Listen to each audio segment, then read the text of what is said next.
حضرت ابو ہریرہ رضی اللہ عنہ سے روایت ہے، نبی صلی اللہ علیہ وآلہ وسلم نے فرمایا، انسان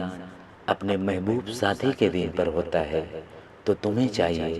کہ غور کرو کس سے دوستی کر رہے ہو۔ نبی کریم صلی اللہ علیہ وآلہ وسلم نے فرمایا، تم میں کون ہے جسے اپنے مال سے زیادہ اپنے وارث کا مال پیارا ہو؟ صحابہ نے عرض کیا، یا رسول اللہ، ہم میں کوئی ایسا نہیں جسے مال زیادہ پیارا نہ ہو۔ حضرت صلی اللہ علیہ وآلہ وسلم نے فرمایا، پھر اس کا مال وہ ہے جو اس نے موت سے پہلے اللہ کے راستے میں خرچ کیا، اور اس کے وارث کا مال وہ ہے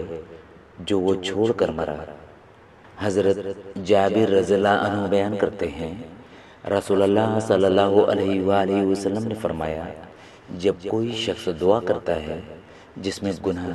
یا قطع رحمی نہ ہو تو اللہ تعالیٰ اس شخص کو اس کی مطلوبہ چیز ہی عطا فرما دیتا ہے، یا پھر اس کی مثل تکلیف اس سے دور کر دیتا ہے۔ عائشہ رضی اللہ عنہا سے مروی ہے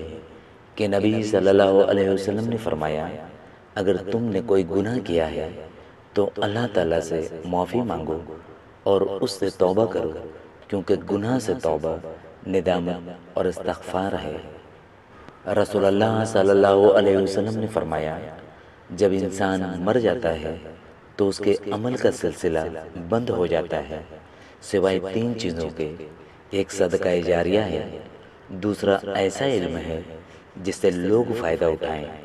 اور تیسرا نیک و صالح اولاد ہے جو اس کے لیے دعا کرے۔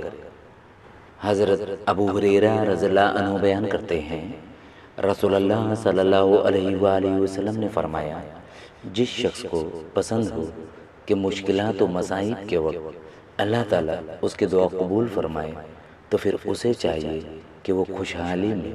کثرت سے دعائیں کرے۔